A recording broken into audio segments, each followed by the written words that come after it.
Hey, Roland, would you suck a dick for $1 million? Fuck, I'd suck that shit dry. Oh, fuck. Yeah.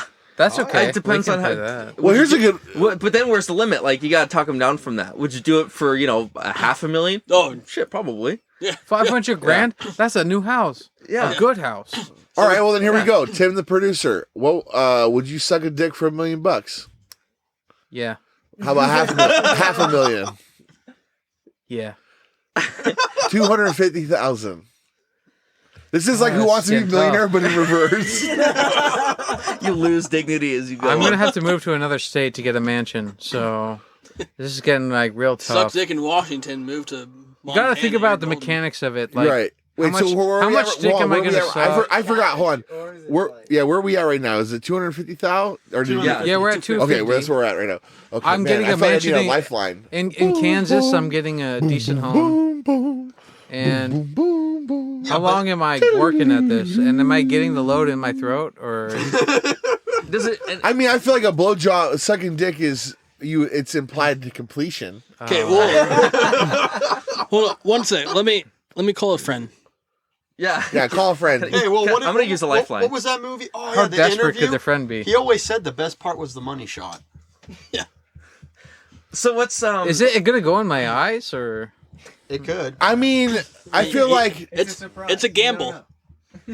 I feel like obviously since you're the one performing the job, it's got to kind of be up to you. You're kind of. But the person you're that's giving you the job doesn't want you to like be like about it, exhausted. They want you to at least pretend. You got to be excited. Not super. You don't have to be super enthusiastic, but you got to be at least a little bit.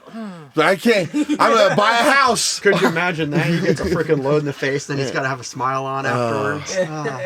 It also no. That's the thing. No picture. There doesn't need to be a picture, so like you don't have to have like the gack on your face. Okay. And you don't have to. For a picture. But it's something you'll never forget. They'll give you. They'll give you a towel. They'll give you a towel to wipe up. Immediately.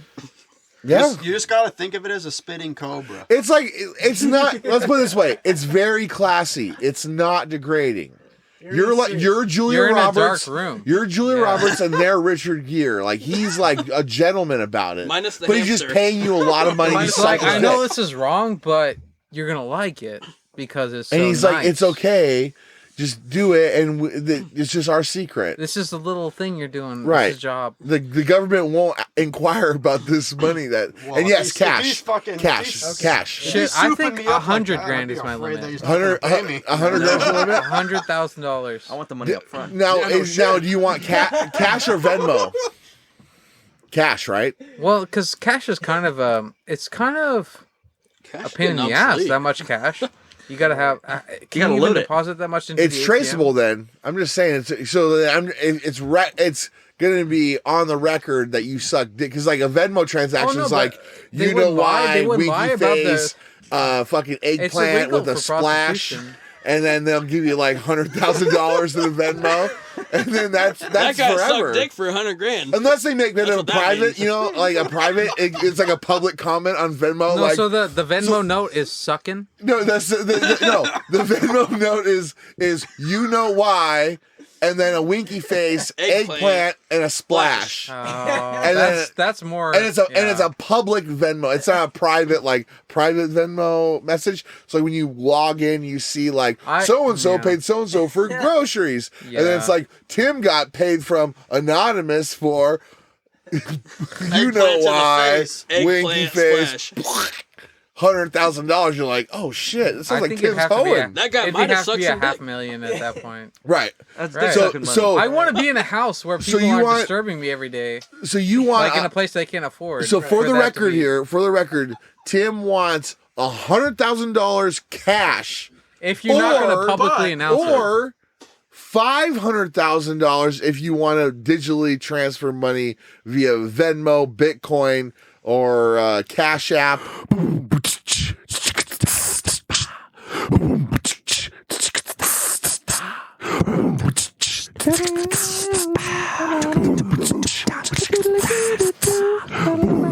The fruit.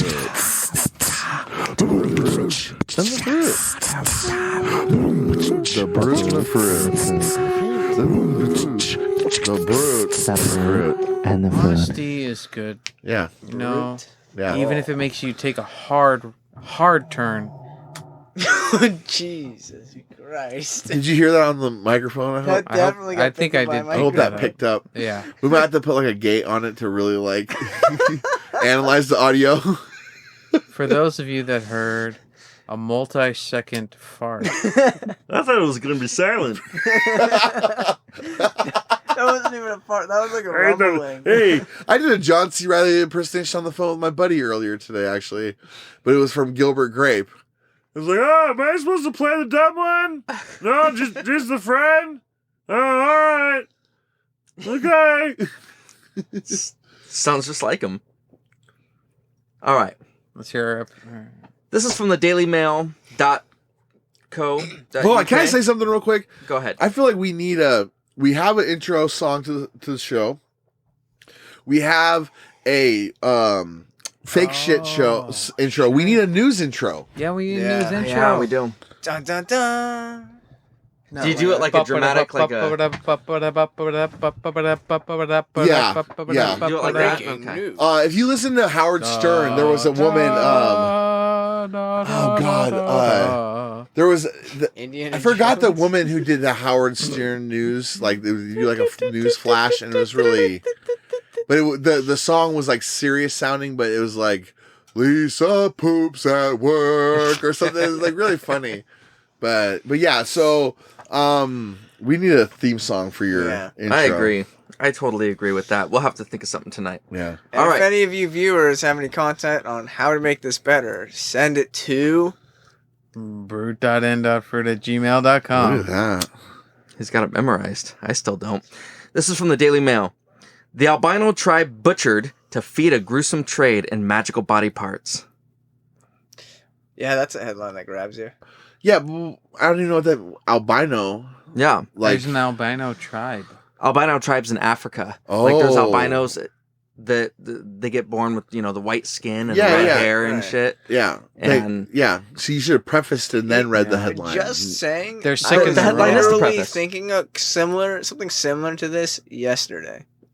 Kind of random, but I was looking at myself and I was like, man, what if I just showed up in Africa, like, and they had never seen a white person? Would I be, like, killed immediately for being different, or would I be praised for my difference? And then I thought, okay, what about a baby that's, like, born albino? Is that, like, a child who's praised for being different? Or and is they it think, demon like, oh, it's a baby? chosen one, or they're like, that's a defect, Yeah. fucking over the cliff, good night. No, Well, they not sent, quite. they It sent them seems to like- their own tribe.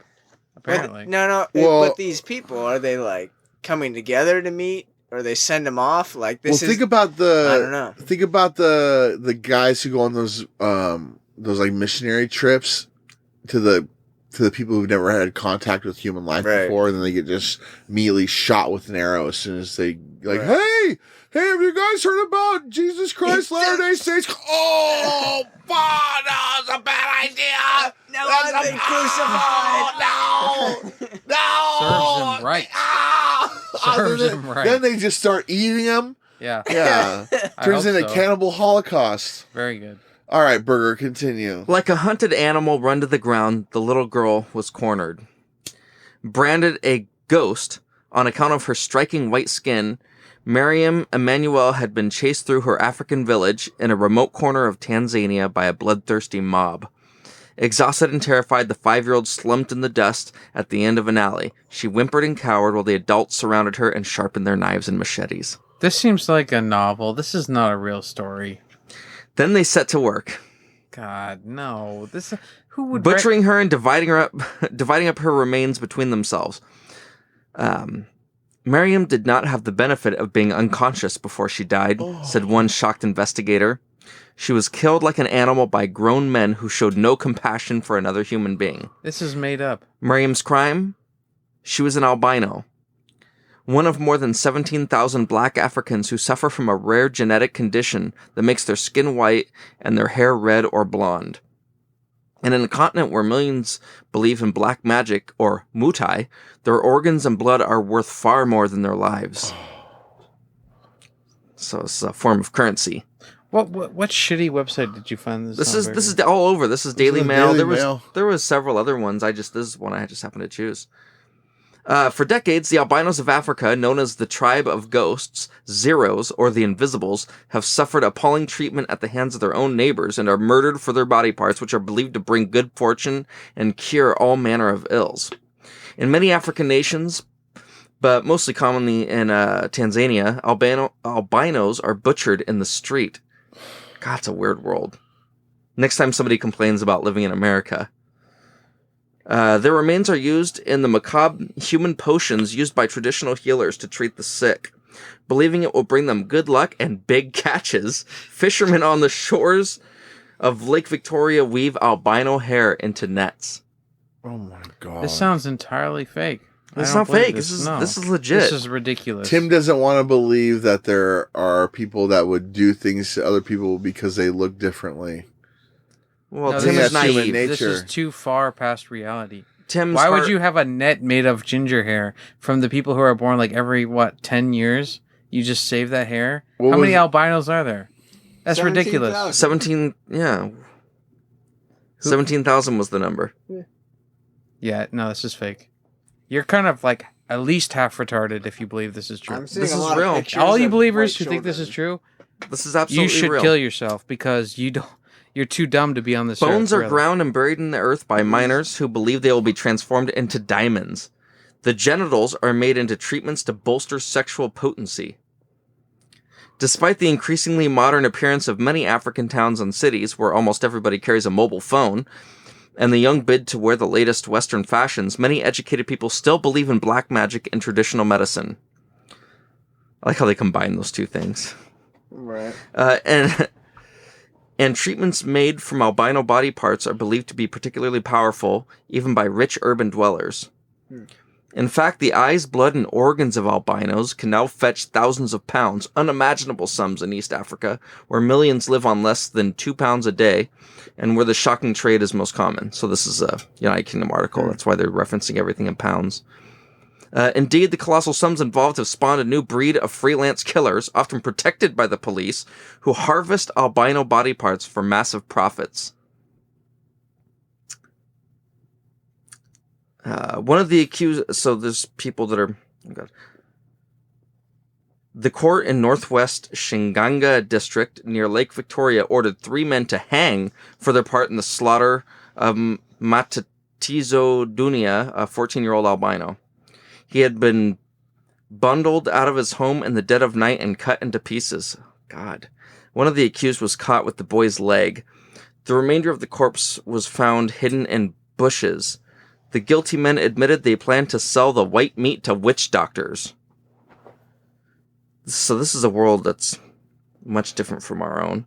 Mm-hmm. Remember when I said... ABC News, December 28th, 2017.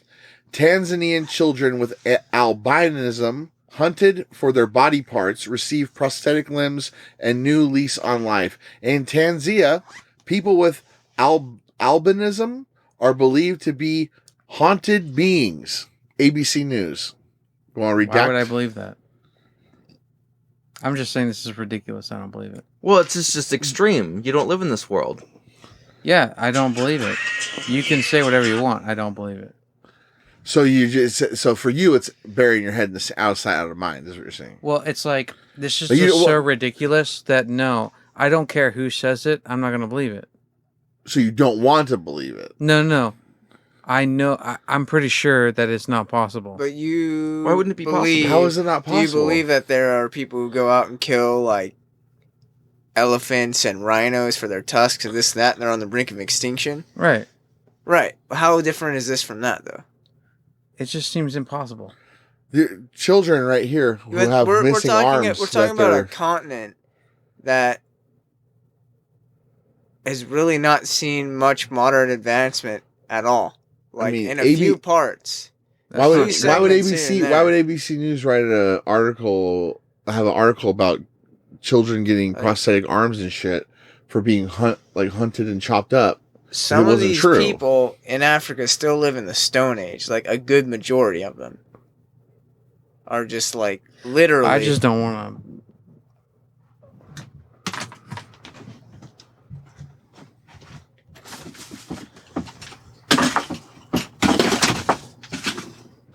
Shunned from normal village life and barred from many jobs, these white ghosts are also widely believed to provide a cure for AIDS, the scourge of this continent. Indeed, many Africans believe that having sex with an albino will cure them of the disease. This has subsequently led to countless rape cases against albino women, leaving them HIV positive. Jesus Christ. Wow.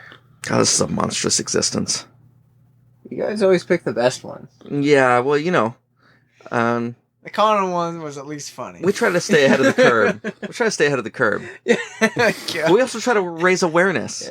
I think this is important. People need to know what's going on with these poor Tanzanian people. So here, the story here that I brought up about from ABC News here was the victim, Baraka, who was just 4 years old when attackers broke into his home in the middle of the night and cut off his hand. His mother tried to defend her son and was also injured. Oh my God. Yeah. Yeah. It would have been easier just to take the whole right kid, here, like after 2.5 years in police custody, 3 men were sentenced to combined 62 years for participation in the attack of this boy who got the prosthetic. Investigators have found albino skins from Tanzania being sold in Malawi, Mozambique, Zambia, and South Africa. Man, that's gruesome. God, there's a whole industry. No wonder then that the relatives of dead albinos are also careful about burial arrangements, which are often held in private at secret locations to prevent grave robbers digging up and selling their loved ones' body parts. Jeez. Where do they come to the conclusion that the albino skin and the albino bones passed down from generation to generation? Yeah. God. It probably started with one thing, someone being One- cured yeah. by something one that Weird, happened. lucky kind of by chance. It was like they killed him. Fishermen fucking took some albino hair and used it to make a That's net, all and they then all of a had. sudden got a huge fish. And Yeah. it's like, good luck. Right. Good And then luck. rumors The albino started was- spurring up. Yeah. Albino was drowned in the lake, and then for the next 10 years, there was an Oh, a abundance bunch of of fish. fish. Okay, yeah, something Right. like that. Nobody could went happen. hungry. Yeah. Yeah, right. So that's this world. You know, corporate's not going to be happy at all with this fucking. Well, because I heard rumors that Story. corporate's in on the trade. Yeah. Ooh. You should not say that sort of thing. You're going to get canceled immediately. Jan's gonna have my ass. We're going to have to cut that. Now that I'm done with my reporting, I guess it's safe to go ahead. You on the know, air and you say fucking, that- you just called out an entire continent, called them savages for killing pale people. Oh, This is also the Gross. continent that's This is being a news- accused of didn't child call That's soldiers. not okay. Did not call an entire continent savages. I did not say it. Our one thing guest about is that. trying to pronounce that. No, I think what He's he's saying that these people No, it's have civil. There's archaic things that they do. They believe in black magic. Oh and my stuff over God, there. he's talking about all of Africa. I mean, a lot of people here in the United States believe in There was at least- invisible, gods in the How many? sky. How many? Ghosts and How many? things. Fax man, look it up. Fax machine. Okay. Sorry. How many countries are in Africa? I'm not positive. Send the facts, man. There's like Several. 30 or so, Yeah, right? it's- 40 maybe. I'd say 30, somewhere in there. How many? The article named off at least five African countries Right. that are in the trade. Mozambique, Zambia, I got rid of it. Oh, okay. There are Tanzania. 54 countries Okay. in Africa. Okay, Okay. there's a shitload. So what? 10% of the countries in Africa are in trading albino skins. Trading albino. This is terrible. It's This is going to drive disgusting. They away use it so for many black people. They still do black magic there. Oh, Got a black this is magic not okay woman. with our listener base, guys. Got a black magic woman. It's fine. Do you like Santana, Tim? Oh, yeah. Okay.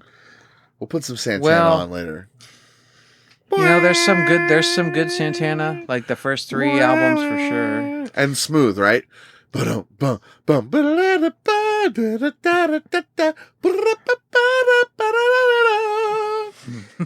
Man, it's a hot one, like 7 inches from a midday sun. I hear you whispering the words, melt everyone, but you say so cool. Just so you know, this is an artistic cover, and we are not. Have you guys Subject heard of the to Japanese cannibal killer? Yeah, Issei it's just Sagawa? like the ocean. Sorry, what was it? See, he picks the best stories. Oh yeah. I really want to hear that song now. Right? Like, wouldn't it be great if we got the rights to it? It's like Burger's like, I really want to hear that song right now, and then just we edit it. Bam, bam.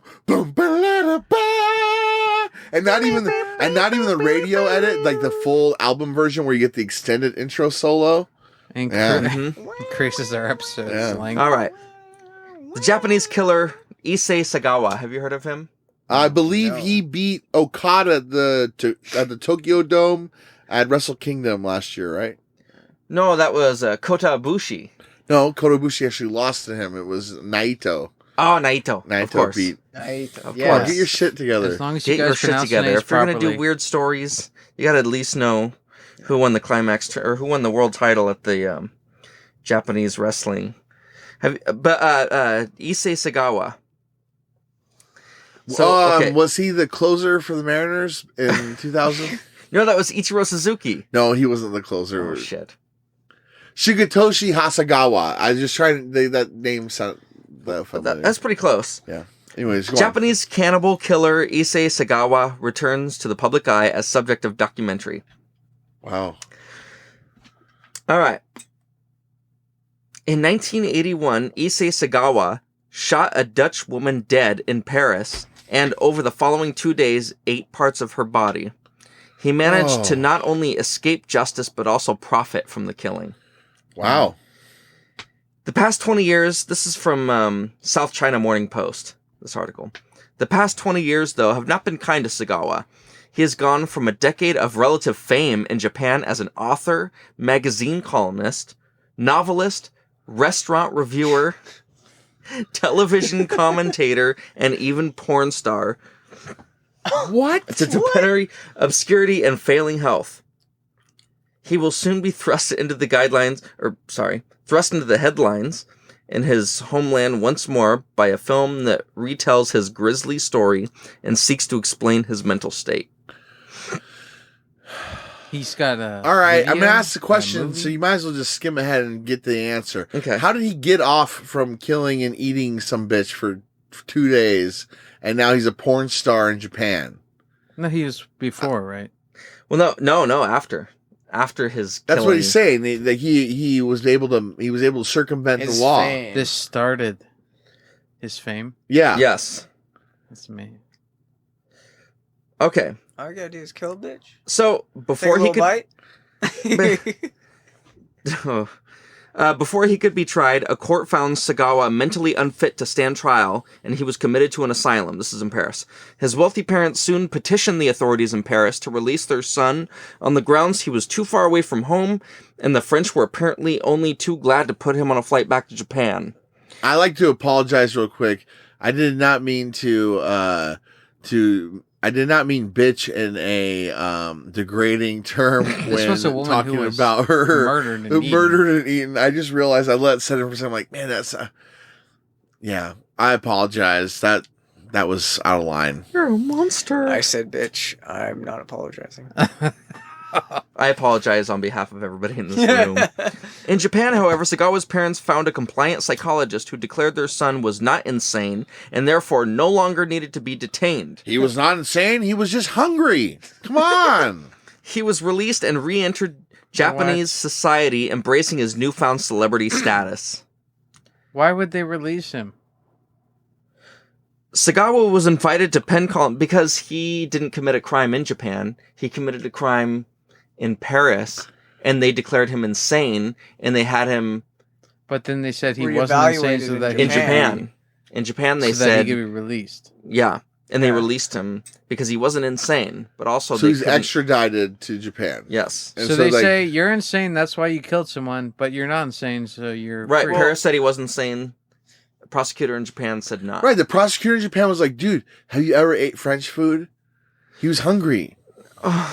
Right. And then the court was like, nah, that makes a lot of sense. Oh my God. Sagawa was invited to pen columns for I popular wanted French magazines. fries. I wanted French fries. I didn't realize that they didn't come from France. I wanted to go to Paris, Texas. Paris, Texas, not Paris, France. I'm starving. Well, it's not his fault. The guy was hungry. Sagawa was invited to pen columns for popular magazines. He wrote his memoirs In the Fog and a couple of novels. He appeared on television chat shows and even a cooking show where he made a meal of sampling meat dishes. He's, I bet you in his memoirs, he probably pussyfoot around the topic of eating the person, like In the Fog. It just sounds like he's like, well, and then it came time for the incident that you're all reading for. Well, it was kind of foggy. When I remember coming to, I was being sent back to Japan, and they said I wasn't crazy anymore. And my God. Son of a bitch, he stepped over. No, he says some things that are pretty controversial. Oh, God, she was delicious. Every now and The again, I French are dream the of best eating a taste. woman, especially during the summer when they're all walking around with no clothes on. Okay, he appeared on television chat shows, blah, blah, blah, sampling meat dishes. In his porn movie performance, he was invited to chew on the buttocks of his female co-star. Oh, yuck. Boo. His fame has since waned. You think? Yeah, I don't know why. How are the Japanese okay with this? It's a weird culture. His fame has since waned. He reported that they're deep. They're fine. They're complex over there. They're not interesting. in one It's like dimension like you America, see but here I'm in not Washington commenting State. on cultures. I'm sorry for any comments made. He reportedly survives on his inheritance and fees for interviews. Sagawa's younger brother, Jun, has been taking care of him since he suffered a cerebral hemorrhage in November of 2013. More recently, Jun told the Shukan Shinsho news magazine his brother has undergone a This is gastrostomy and can no longer eat. This is crazy. That's very ironic. Karma. That's karma. Karma. You're struck with a disease that doesn't allow you to eat anymore. And all he You gotta be fed wants through a straw. Yeah, it's like the Twilight Zone where Burgess Meredith steps on his glasses. All he wants is time to read, right? And then the world ends and he's the only person that survives. He's got all the books. And then he steps on his glasses and he can't see the books to read. And so he's stuck on world all the time in the world. No one there. All the books he wants to read but can't see. Sad. Sagawa is fed through a tube directly into his stomach, and his condition is worsened by chronic diabetes. Did you say karma? I did say karma. His Twice. his health insurance means he is regularly forced to change hospitals in Kanagawa Prefecture, south of Tokyo. Jun told the magazine his brother still watches dramas with his favorite actresses, Erika Toda and Satomi Ishihara. He also confirmed his brother still gets the urge to, quote, eat a woman, despite his ill health and turning 70 earlier this year. I'd really like to eat a woman right now. It has been such a long time since most people heard his name that I think everyone has pretty much forgotten him, said Makoto Watanabe, an associate professor of media and communications at Hokkaido Bunkyo University.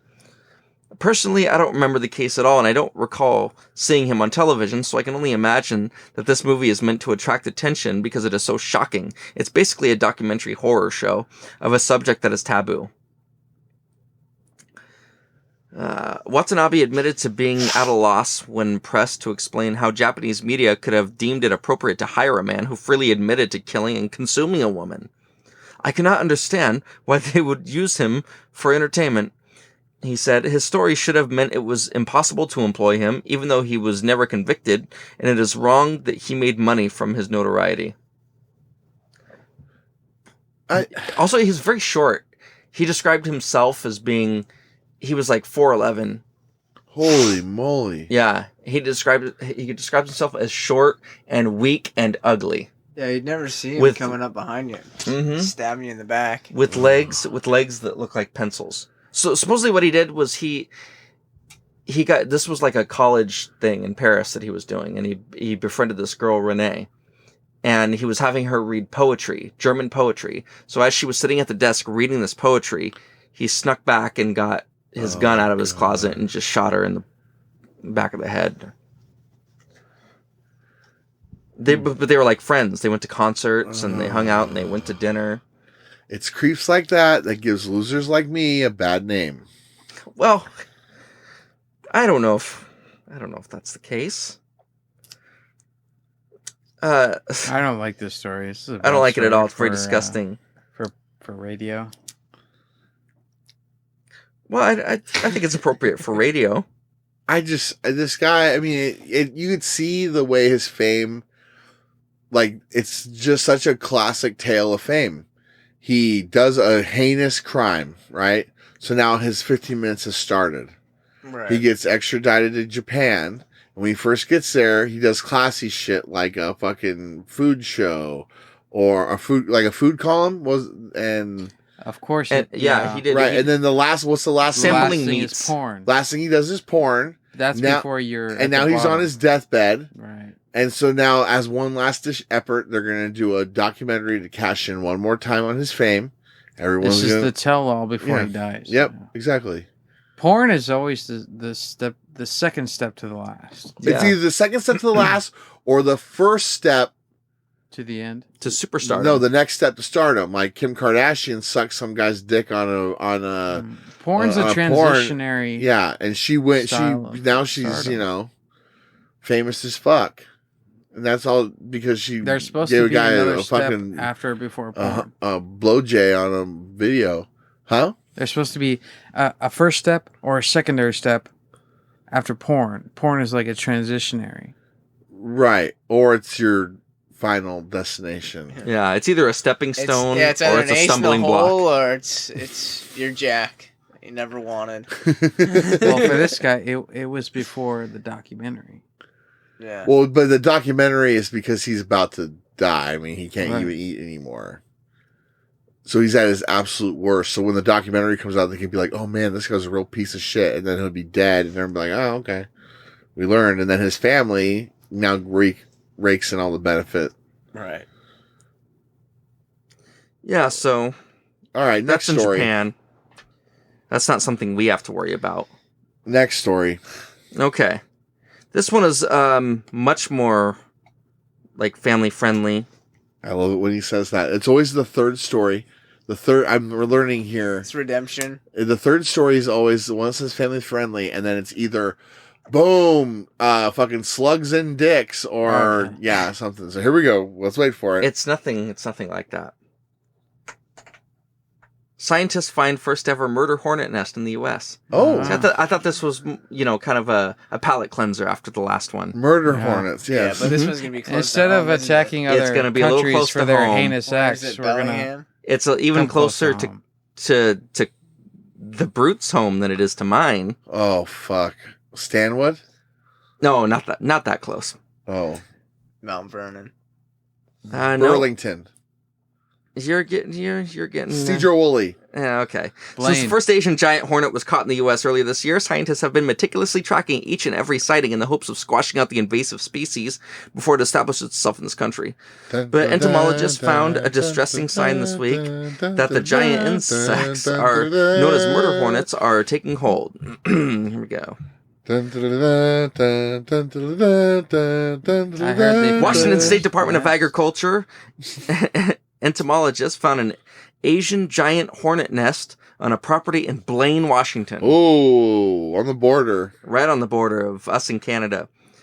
First one ever found in the U.S., officials said in a statement that they plan to eradicate it on Saturday, October 24th. Today. Hey. As we're recording right now. As we record right now, scientists are They're deciding what taking out species those gets to hornets. live Oh yeah, and expand and which ones get to die that's nature. and which ones get to survive. I support that decision. I don't think murder hornets need to be a thing. Get rid of them. Okay, well, Murdering. I didn't the know Some you. people I might didn't. say- I didn't know you were on Team Murder Hornet. Is that what they were named I try to in be the neutral. previous country, or is that just what we adopted? Well, they They came didn't from speak Japan. English in the previous country. So. yeah, it's just flat out murder hornets. Who they're knows? called Murder hornets. harukaru. Oh, God. Okay. On Wednesday, WSDA trapper collected 2 live Asian giant hornets that were caught in a new type of trap set by the agency in an area that has been reporting murder hornet sightings for months. The following day, officials found 2 more live hornets in another trap in the same area. So these things are really disgusting. Have you seen these pictures of them? Big hornets. They're massive. Yeah. Monstrous. They're massive. They're disgusting. They're up to like 2 inches long. Yeah. Yeah, the queens get up to like 2 inches long, and just a few murder hornets can destroy an entire honeybee's nest in like a fraction of a time. Wow. They're just going to obliterate. They kill them all. But it's not that I'm on team hornet's nest or team, death. But I don't know, the government decides the species has made it this far. We're going to get rid of it. I don't know. I think it's dangerous. Do you not think that the honeybee is important, like based on the research that? I feel and maybe the fact that they pollinate. I feel like most Burger. of our That's the food, exact and attitude the food that feeds the animals that we eat. That's why we're trying to protect them. That's the exact attitude that they had in Alien when they took the alien species back on board and then just kind of let it run rampant. They're like, it's fine. We shouldn't kill it. We shouldn't kill it. Kill it. And there's the one voice reason that's like, no, fucking kill that funky shit. I don't know. It's a movie. Burn it. Throw it in the. It's just like with that. I don't know. It's a movie. Shrugs his shoulders. It's just like that topic we were talking about last week, where the dude was jizzing in that woman's water and in her honey and on her keyboard after she denied him companionship. How does that compare? I try to be neutral.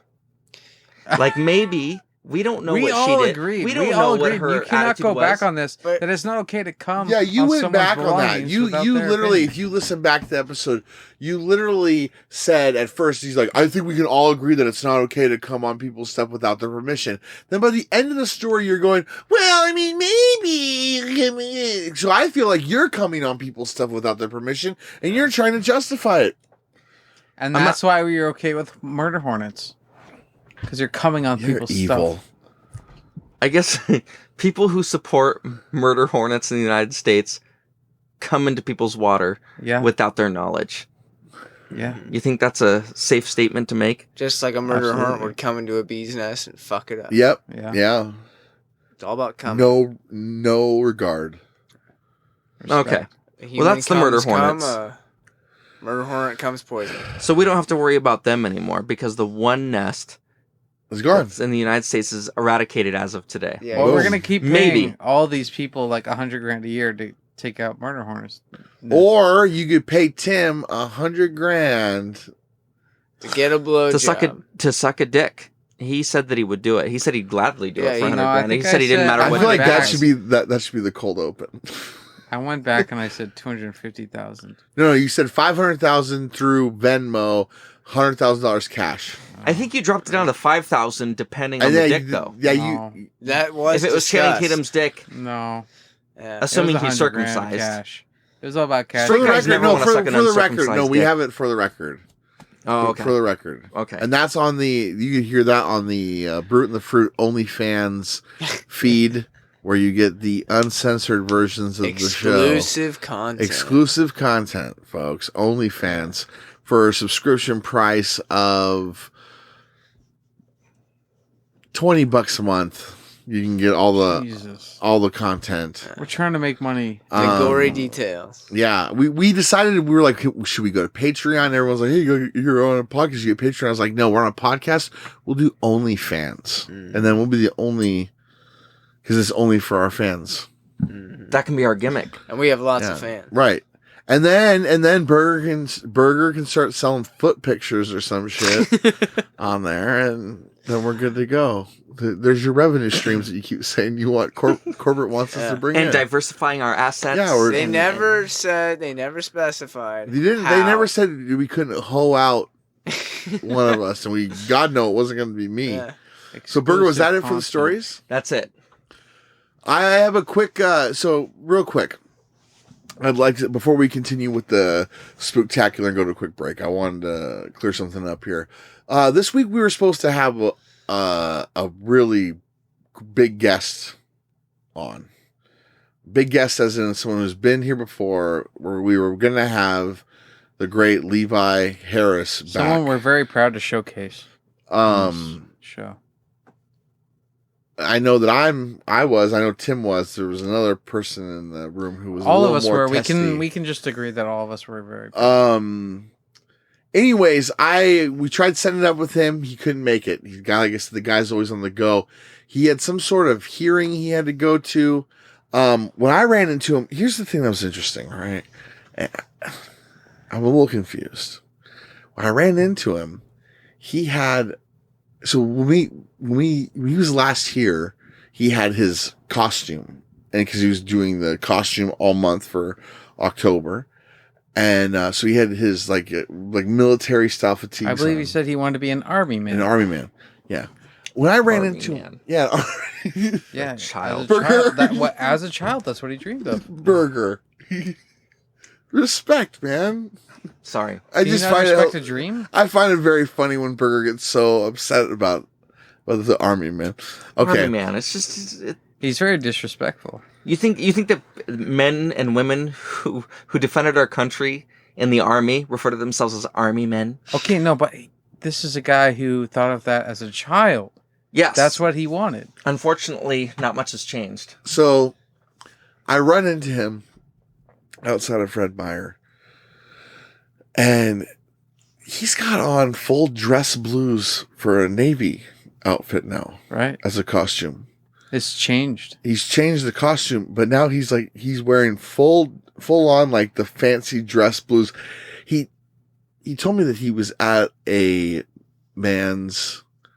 at a garage sale, like someone's grandpa died, and so he bought somebody's Navy outfit. So he's wearing dress blues now. He's gone up in rank. There's like Yeah. patches and stuff he has. He's really, I guess what I'm saying is he's really, I feel like, Whole hog. going into this costume, people, I saw someone come up and like they gave him like a salute, and he saluted back. But you told me this story before, and you said something about he's thinking about getting the tattoos of like the servicemen that they get on their shoulders and back, and You said something about tags. Yeah. No, both. He was talking about potentially. He just kept saying something about how I really should just do it.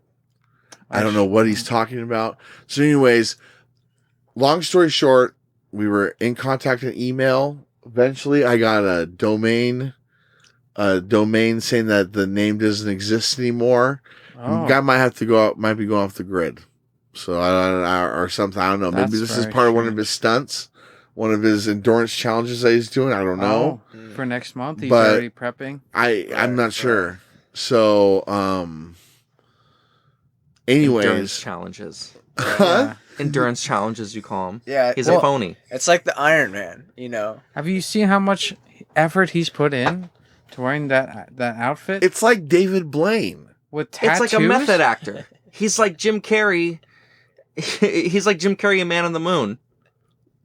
Being Andy Kaufman. What don't do know what you're I don't talking get what about. you mean. I think he's become delusional. He probably thinks that he's in the army. He probably thinks he's an army man. Why would he think he's doing He's this in a for? Navy. And now obviously, now he's gone up in rank, and I don't know. Maybe he's a lieutenant now.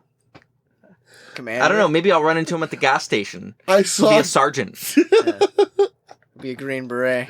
I saw a couple ropes that were hanging off of his jacket. Like he looked really. It was like very fancy, very pressed. He said something about taking it to the Korean dry cleaners or something. Yeah. It was very specific. Yeah, he had to get it fitted though. It was a Yeah. little big, but Oh. Well, I salute his service. So, anyways, he was supposed to be here and give us an update about how his double month challenge was going. He was getting to the end of the month, and yeah. So like I said, Probably on the lam. that's what I'm saying. I got a domain email back from him saying no email comprende. It's Wow. for awareness. Yeah, yeah. I don't think it's a loss. I'll put it that way. I don't think it's a loss. Speaking of emails, though, you got a listener email. Yeah, we teased We that got we lots. had one. We're gonna have Burger. All right. Can you read us the listener email? Fruit. So this is from someone named @Moongravy. Moon gravy. Yeah, so like moon jizz. Okay. Burger, here, read this. Read the email. We got that pulled up.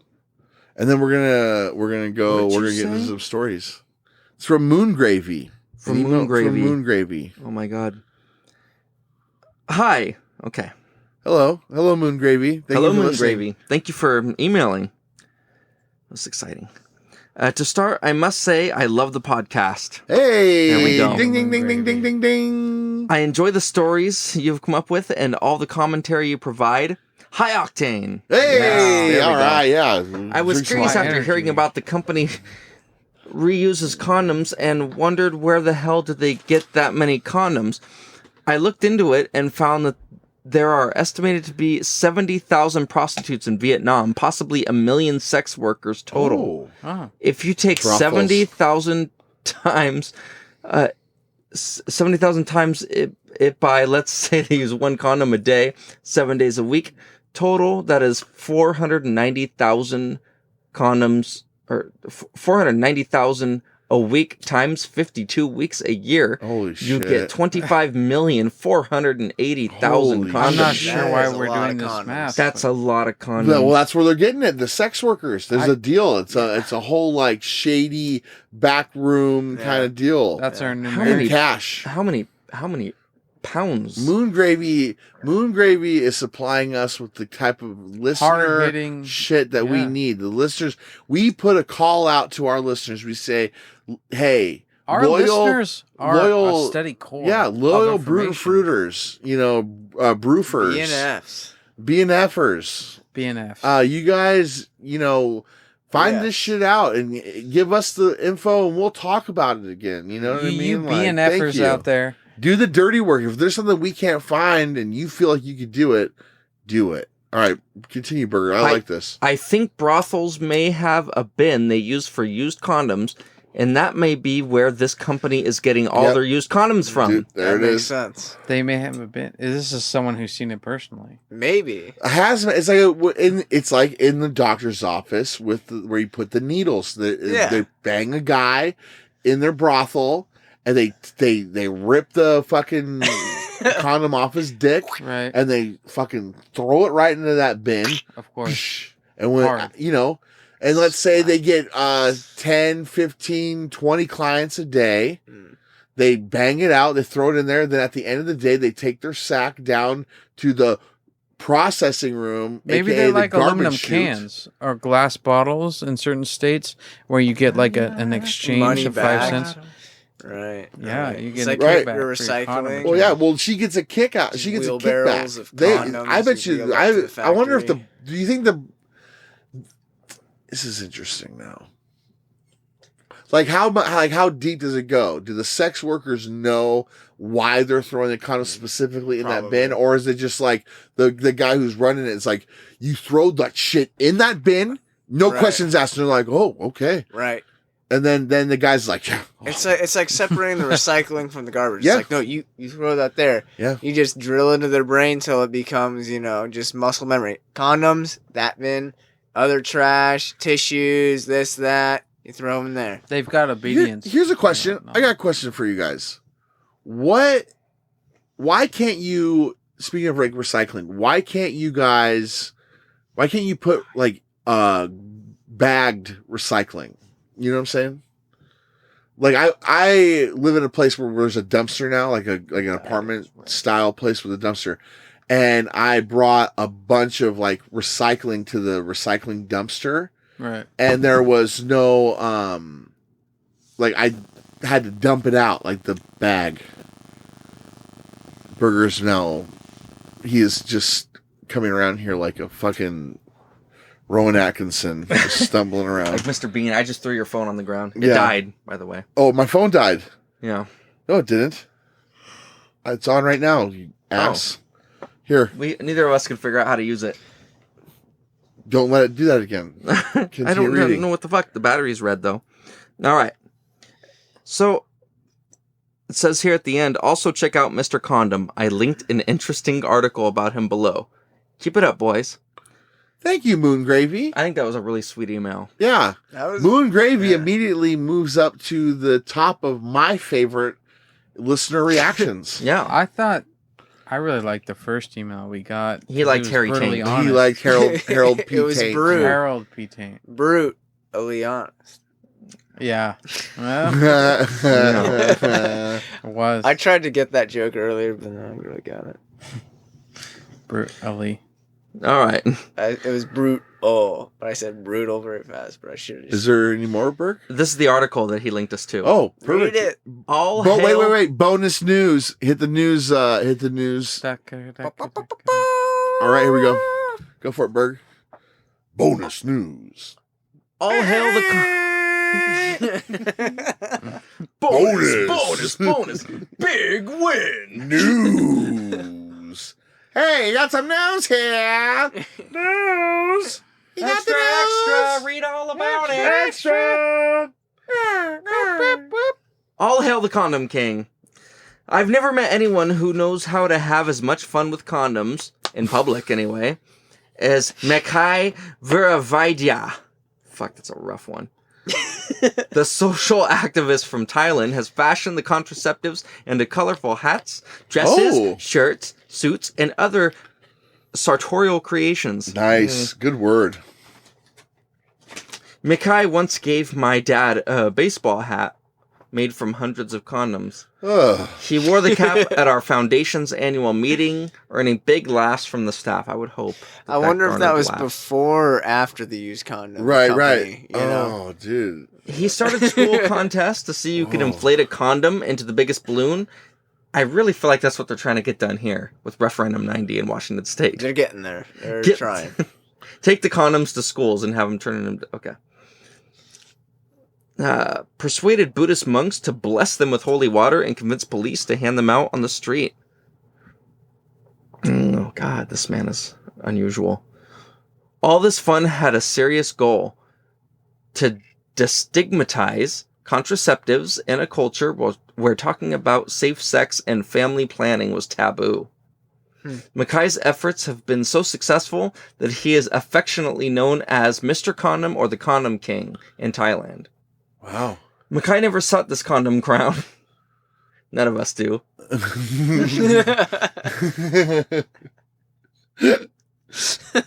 Blah-blah-blah-blah-blah. At the time, the average Thai family had 7 children, and the annual population growth rate was over 3%.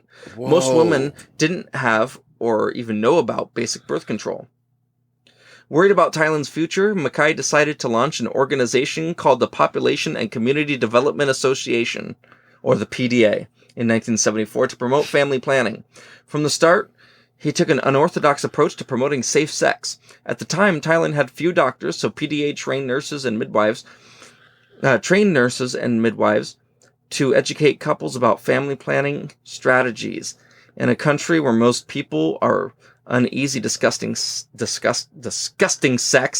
Makai pushed the conversation out into the open. He made contraceptives readily available from the smallest roadside stand to the biggest stores and taught people that there's no reason to be shy about talking about sexual health. also heard that he did like a TED Talk for the Foundation PDA to get condom use out there. And he just had a woman pull his pants down, get his cock erect, and then use a condom to put it on there and give him a blowjob. PDA, public Very display of instructional. affection. Right. Yeah. It really sends it home. You know what I mean? Yeah. I mean, and especially in Thailand, I think that's pretty taboo to give somebody Some a BJ in people the are middle of the street. looking for. Well, it's a PDA. It's public display of affection. Yeah. Bacon, sausage, roll-ups, and chicken cordon bleu bites, and Cheetos, booze, and propane every day. Oh, won't you come to Leon's today? Anyways, we're here with Matt. Woohoo! Matt. Hey, Matt. Hey. Thanks for Everyone's having been me, hearing. guys. Everyone's been hearing you throughout the show. I Right, like that. I right. like that we waited to really give you a proper introduction. Proper. You know, the talk to you actually and like address you directly. But We should have him with we should have his name with the Gary Glitter song. Da-na-na-na-na, Matt. Da-na-na-na-na, da-na-na-na-na, Matt. Da-na-na-na-na-na. I like that. There we go. That's We a can good cut intro. that. We'll do that in post. We can cut that part and we can put it in. Yeah. Okay. Yeah. So, all right, it's scary story time. Scary. We got some freaky shit to tell. Now, should I follow up on that? I wanted to. I mentioned I wanted to read the story about the Ouija board and the do that. That's a Volta. good. I think that's a good palate cleanser for what's to come. You know, from what we've talked about earlier about all this condoms and condom and shit, going from sexual to spooky. But there are some who it's a like thin it. line. It's a thin line. They like it both ways. So now I remember reading this, and this is on the Wikipedia page. There are articles that, are linked through there. So obviously things can be edited or whatever, but there's articles that are referenced. The Mars Volta were on tour with the Red Hot Chili Peppers in 2006. And here we go. So this is about the album Bedlam and Goliath, which they released, I believe, in 2007. So here we go. On a trip in Jerusalem, Omar Rodriguez Lopez purchased an archaic Ouija-type talking board at a curio shop as a gift for Cedric Bixler Zavala, who's the singer. They would return to their tour bus after shows to play with it during the 2006 tour with the Red Hot Chili Peppers, as it quickly became the band's post-show ritual. They dubbed it the Soothsayer. The board revealed stories, gave names, and made demands, as the band was contacted by 3 different people who appeared in the form of one, who was then referred to as Goliath. The more the band interacted with the Soothsayer, otherworldly coincidences began plaguing the band's experience writing and recording the Bedlam in Goliath. Blake Fleming, their drummer at the time, quit mid-tour and left the band with financial troubles. Bixler Zavala wound up needing surgery performed on his foot due to the shoes he had been wearing, forcing him to relearn how to walk post-surgery. Audio tracks sporadically disappeared from the studio's hard drives. Rodriguez Lopez's home studio flooded and was subject to multiple power outages, and the album's original engineer went through a nervous breakdown, leaving behind all previous work with no notes as to where anything was. The engineer who quit stated that Rodriguez Lopez, stated to Rodriguez Lopez, quote, "I'm not going to help you make this record. You're trying to do something very bad with this record. You're trying to make me crazy, and you're trying to make people crazy." Rodriguez Lopez was on the brink of starting the recording from scratch, but eventually kept on after recruiting Robert Carranza as a replacement engineer, along with assistance from a couple other folks. Midway through the recording sessions, Rodriguez Lopez broke the Soothsayer in half and buried it in an undisclosed location as an attempt to undo the curse and halt the unforeseen tragedies. Rodriguez Lopez swore never to give away the location of the burial and also asked the band not to speak of it again during the remainder of the album's production. Wow. And just as a side note, the song Soothsayer on the album contains field recordings that Rodriguez Lopez recorded in Jerusalem. The recordings are a mixture of the Jewish quarter, the Muslim quarter, and the Christian quarter. So if you listen to that album, you hear a bunch of ambient noise going on, and it's the sounds of the different, just ambient recording of these different parts that are all separated, and he just put them all together in one spot in the beginning of the song. And you can hear the chanting in the Muslim quarter, and you hear the bustle. It's pretty interesting shit. That's a great band. But so they fucked with the Ouija board, and bad things happen. But we don't know if it's a causation correlation thing, or if it was coincidence. I think it's just coincidence and superstitious bullshit. Or maybe it's coincidence, or it's a really great way to PR an album by saying that they got all these stories from a Ouija board that is then cursed that they then had to break and burn and never talk about it again. But they were able to make an album and sing songs about all the shit that they're never supposed to talk about again. Well, I mean, you did the album. Yeah, it's a great album. It sounds great. Yeah. But once... Excellent salesmanship. Yeah. Yeah. But actually, have any of you guys fucked with the Ouija board before? No. Yeah. I will not. I have. You have? Yeah. I have as well. I was the one who made it move. You made it move? Yeah. It wouldn't have moved otherwise. It moved when I was using it. There's someone making it move. No, there wasn't. Yeah, well, it was me. When I I'm was involved, it's me. Well, yeah, because you're a menace and you don't like to So have you're any fighting fun. the spirits? You don't I like didn't Jackson feel Brown. anything. They're until I going to a moved C and you're like, fuck you, I'm going to a B. Yeah. This thing, when we were using it, it started moving, and I was very skeptical because I wasn't moving it. So we went around the entire circle and one by one lifted our fingers off the oracle, and it kept moving the same direction. If someone was actually pushing the thing, it would have stopped, or unless there was multiple people that were in on it, which everyone around there was actually really scared and was freaked out when we were using it. And I was very skeptical. I was like, this is bullshit. Like, fuck you guys, you're fucking with me. Because it kept moving. Because I had my fingers on it, and I'm like, well, I'm not moving it. And everyone's like, I'm not moving it. Like you do in the commercials when you'd see the commercials as a kid in the 90s for a Ouija board. Well, I was like, fuck this. Everyone, I was like, take your finger off. Lift their finger. And it was still moving. Finger off. Lift their finger. Still moving. Same direction. I'm sitting there staring at it and going, if the four of us were in here and you were moving it and we went around going and you lifted your finger off, the shit would stop because you were moving it, right? So it would stop because we'd all be like, it was Tim moving it. Sure. Unless people are just unconsciously, part of it. But you have to actually push it. Right. So how are you unconsciously part of it? Because you don't realize you're pushing it. But what do you mean you don't realize you're pushing it? Because it's in your head that like, oh, okay, it's moving, and it takes a very minimal effort to actually move it. Yeah, I don't believe it at all.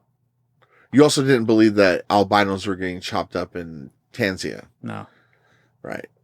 I'm just saying. Or Operation Northwoods, or whatever it was that we were... I mean, you can believe in the all the preamble crazy to World War things you II. want, but some are going to be true and some aren't. Right. I'm just saying from what I saw, like I prefaced at the beginning.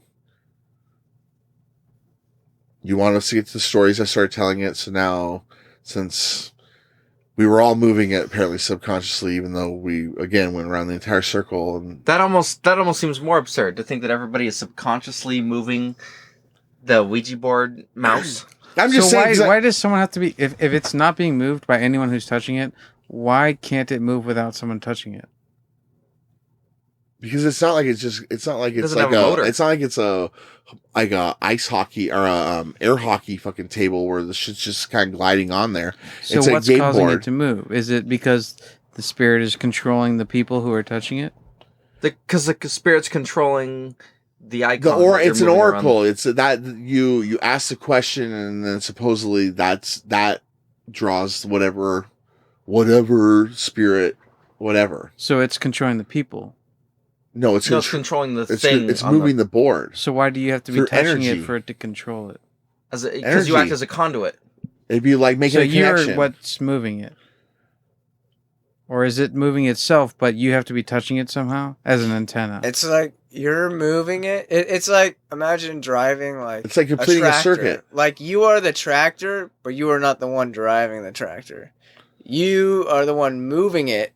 Like a tractor is moving. So you dirt, are the one moving but the spirit is the one who's driving that tractor. Or like a scooper on an excavator. So Right. you're moving it, but you're being controlled by the spirit. It's making Right, yeah. I'm just saying it's like a current, like a connection. Like there's a connector. You need, in order for this plug to work, you have to have. So how come things spark you're off. if you're saying that you're the one moving it, and we're not talking about the connection thing, but if you're the one moving it because you're being controlled by the spirit, why couldn't the spirit just be your subconscious saying, yeah, I think it's moving without me? Right, but the reason why it kept moving in the same direction while we all went off shows that we weren't actually moving it. It was moving on its own. But what they're saying is that you were the ones moving it.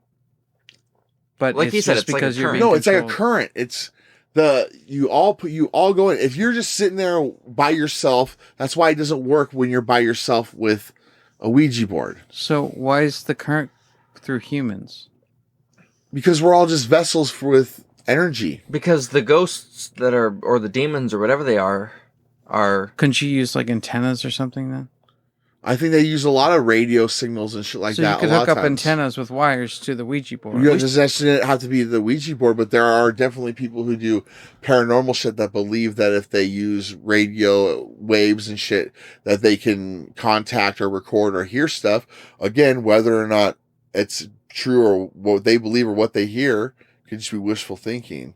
But I'm just saying that they do believe that there's you use electrical currents to tap into a lot of that stuff. So we could theoretically use some kind of electrical current absorbing, sensing device that could take these currents from the spirits and transfer it into the Ouija board without a person.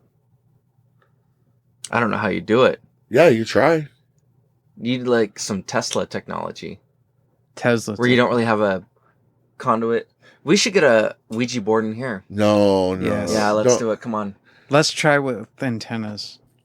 No, let's just Well, try it. let's- with our hands. I just don't think it's worth messing with. Like look it was at the not. strings of a. It was of not a steel fun. Guitar. It was honestly, it wasn't like fun. Like you think it's bullshit all you want, but there was some really weird shit that happened afterwards, and it was just weird. It was uncomfortable, and we got rid of the shit because it was just uncomfortable. So, what was the uncomfortable things that well, happened? like it So- was just we lived in a very old house this was in Michigan.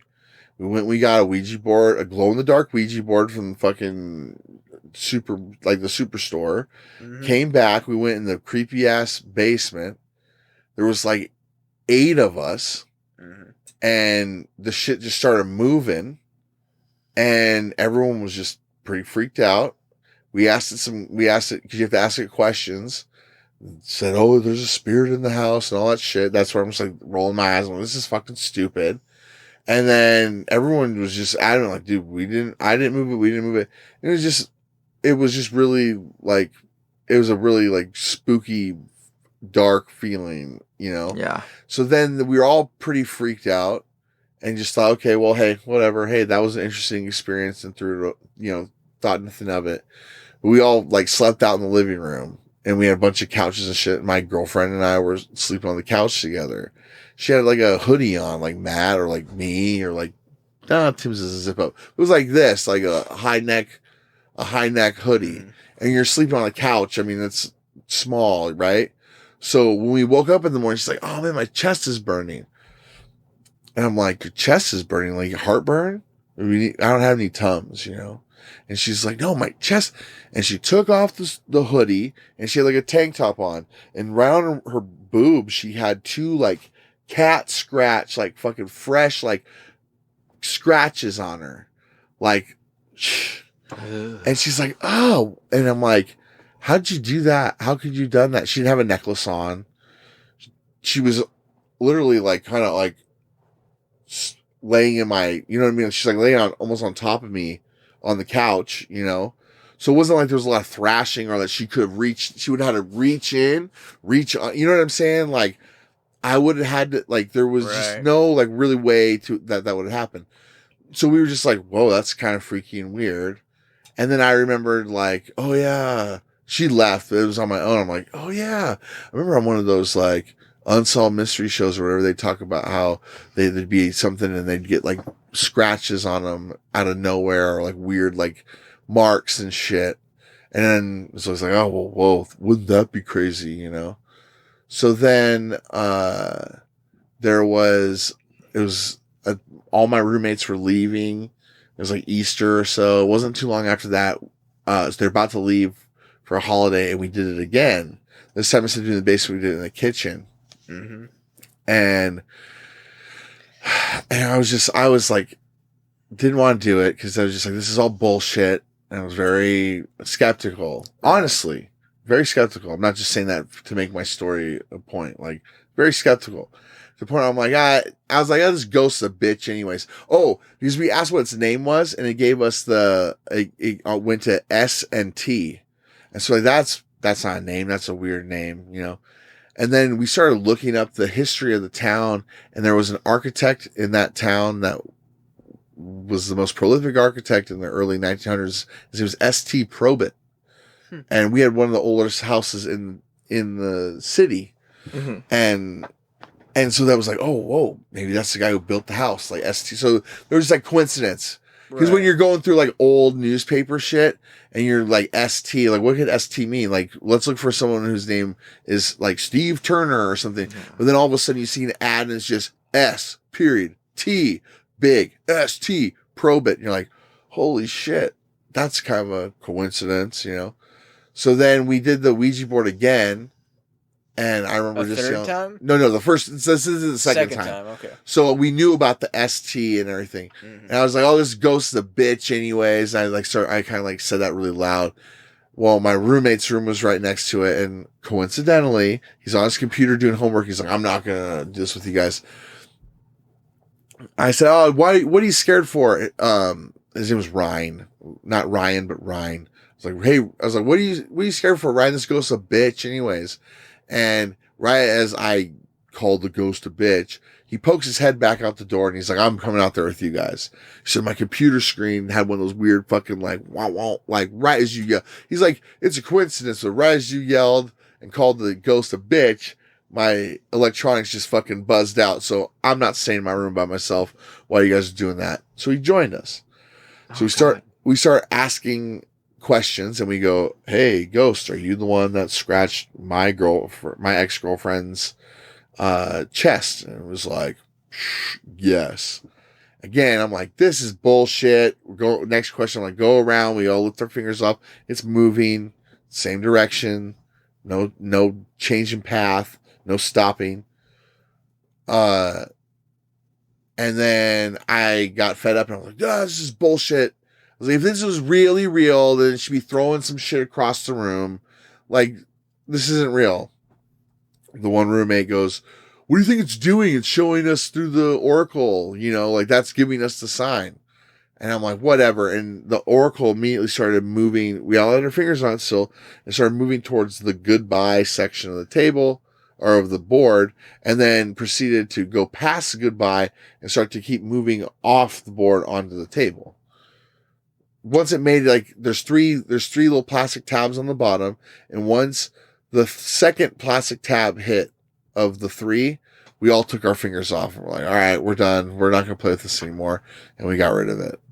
Oh man. So whatever makes that shit work is what was working really hot in that house.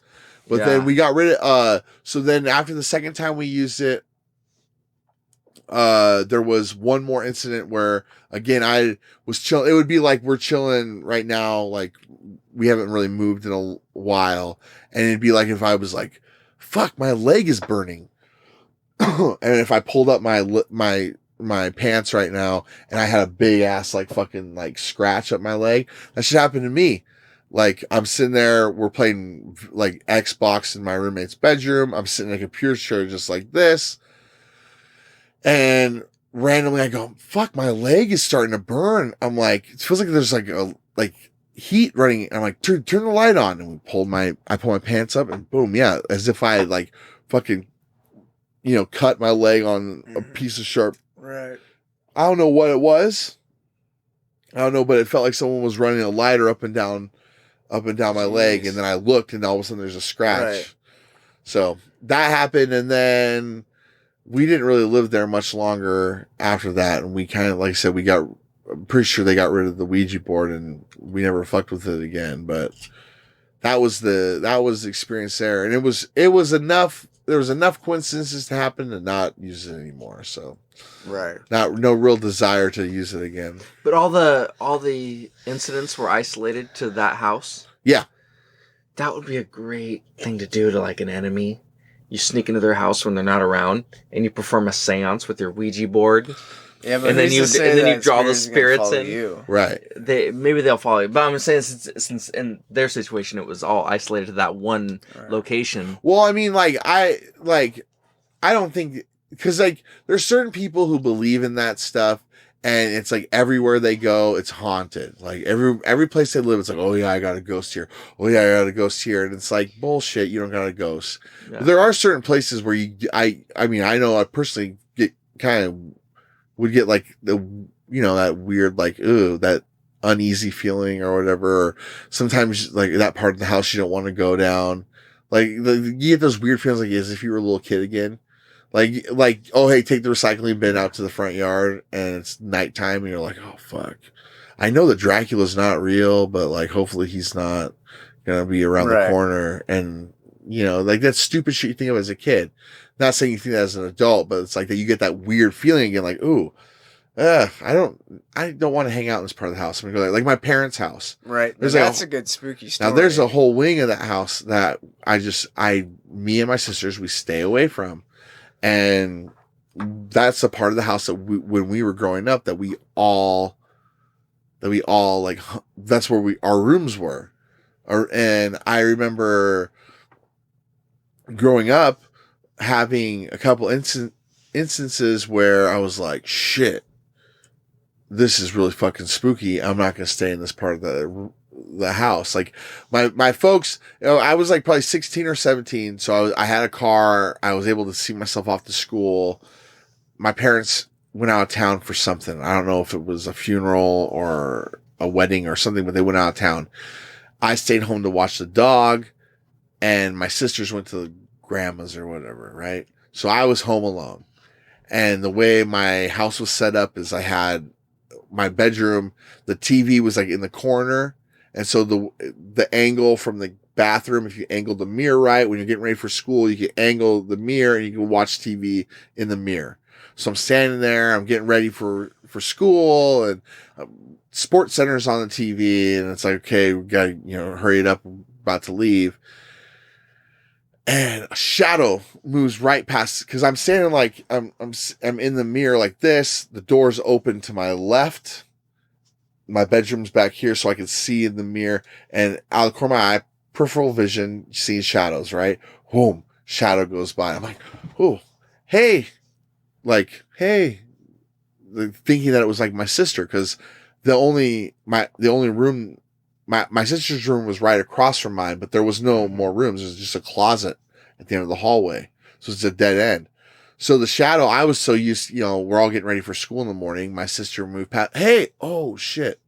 She's not, this is all processing in my head. Like, oh, she's not here.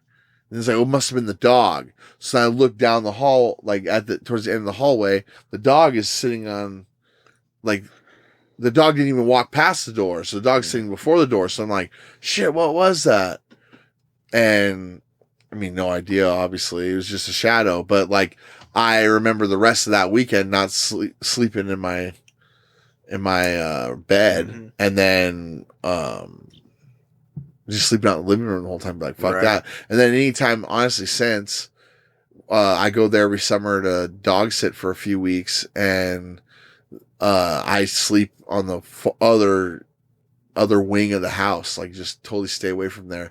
And it's just funny because now, since there's no one else really in the house besides my mom and my stepdad and the dogs, they have that whole side kind of like blocked off with a baby gate, so the dogs don't get over there.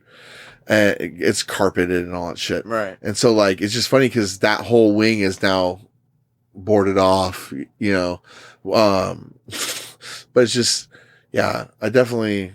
There was another instance when I was putting away clothes. I had my back to the door, and I had that feeling in the air where it just feels like there's someone presence there, where you could tell someone's standing behind you. So I thought it was my mom, like, coming in the door. So, hey, Mom, no one was there, and I was like, fuck, oof, no one was in the house either, and I was just like, shit, that was creepy. Oh man, my sister across the hallway, she's pretty like. She's pretty like level, and she had beads instead of closet doors. And I remember going into her room one time to grab something, and she had her beads tied up. They were like tied up like curtains, she had them tied up so they weren't down. I'm like, what's the fucking point of putting beads up if you aren't going to have them down? She looked at me just dead serious, and she's like, every time I have them down, they start to move. I go, okay, that's enough. I'm out of here. And yeah. Ugh. That's a very 90s thing. Yeah. Girls having beads instead of curtains over their closets. But anyway, so yeah, that's was terrifying. Those were the two hot spots. And my parents really wasn't a hot spot because it wasn't like creepy shit like right, at you weren't the getting old scratched. house. Yeah, it wasn't anything like that. It's just mostly like you might hear a bump in the night, shit. But that other place was old and like really fucking creepy, really creepy. Yeah, I actually had an incident with this was actual real, like almost like an actual person, not a spirit or anything. There was a night where it was snowy and I went for a walk with headphones on, and I lived kind of on a road that's kind of like, think of Evergreen Way, and you know how Evergreen turns into Rucker, and so like it goes from being a busy main road to like a neighborhood road. Right. So I kind of lived like right on the edge of turning into like a neighborhood road. Right. And I'm walking along with just had my headphones in, and I keep getting that feeling like, man, is there someone walking behind me? I kept looking behind. There was no one. But it's on a big long stretch, so it wasn't like I'm going like through curves or there were like trees for people to hide behind or nothing. So eventually I look both ways, I cross the street, and I start walking back towards my house now.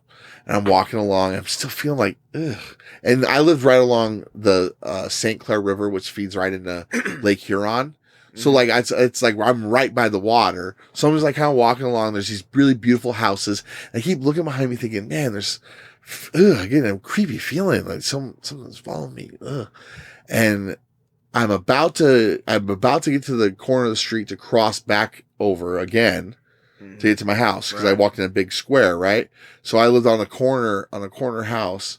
I'm about to turn to go there, so I stop and I turn and I kind of like look behind me because I got again that creepy feeling and need to look both ways so I don't get hit by a car. Headphones on, so I don't hear anything.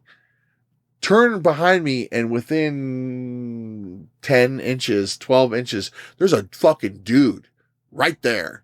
Look like a deranged kind of like not Bubbles, like in a comedy way, like Bubbles from Trailer Park Boys, but he had like kind of glasses, like the Coke boxing bottle. But they weren't like thick, like jokey ones. He just had big glasses on, had that kind of like Jeffrey Dahmer looking, not Dahmer, but like that weird serial killer, like comb over, kind of like weird perverty sex predator look kind of thing.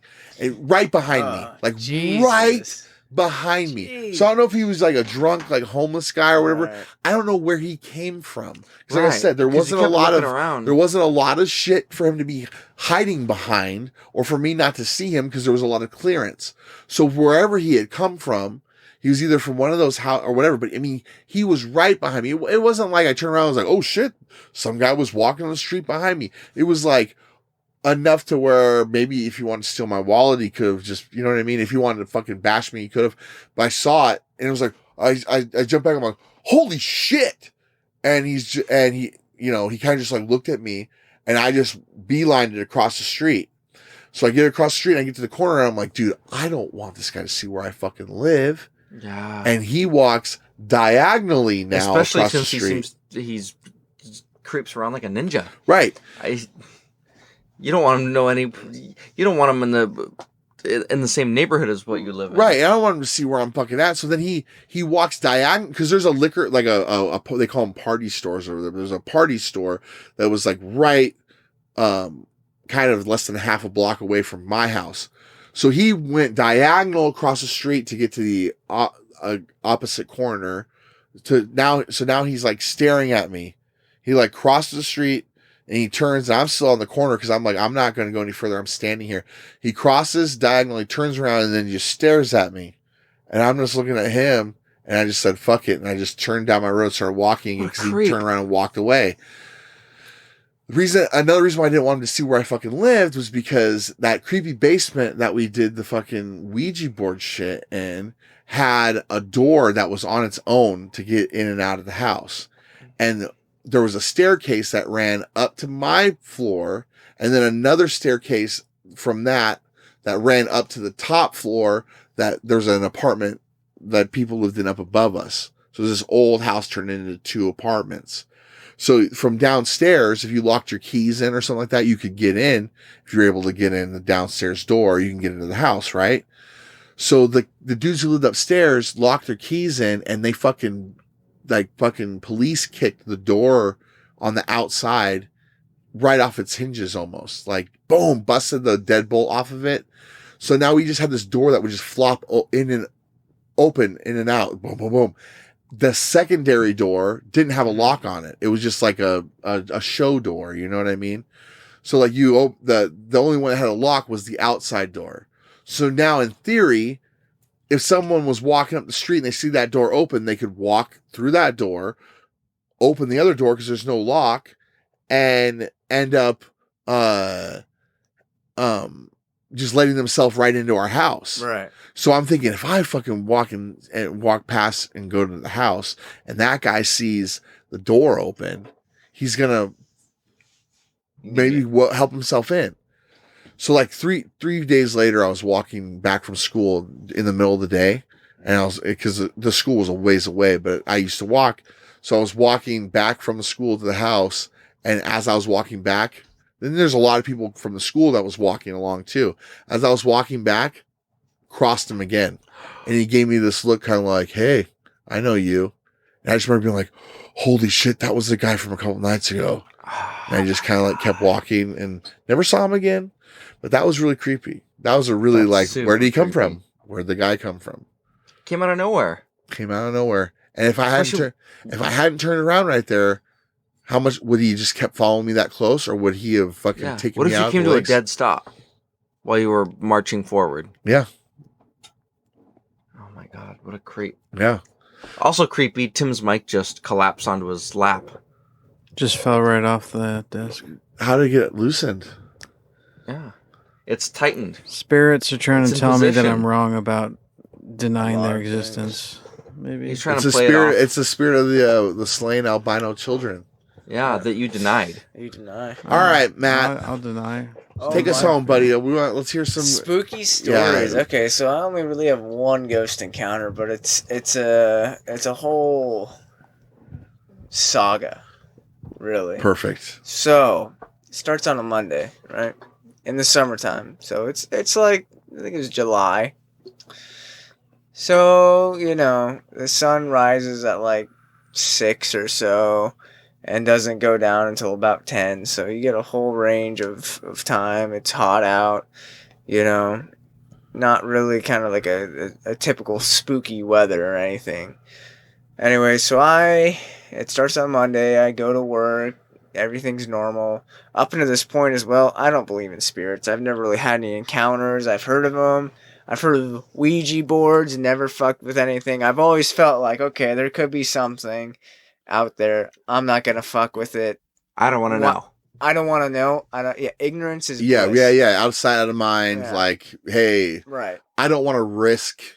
Maybe it is, maybe it isn't. Right. I'm not risking that shit. I don't like fucking with things I don't fully understand. Fair enough.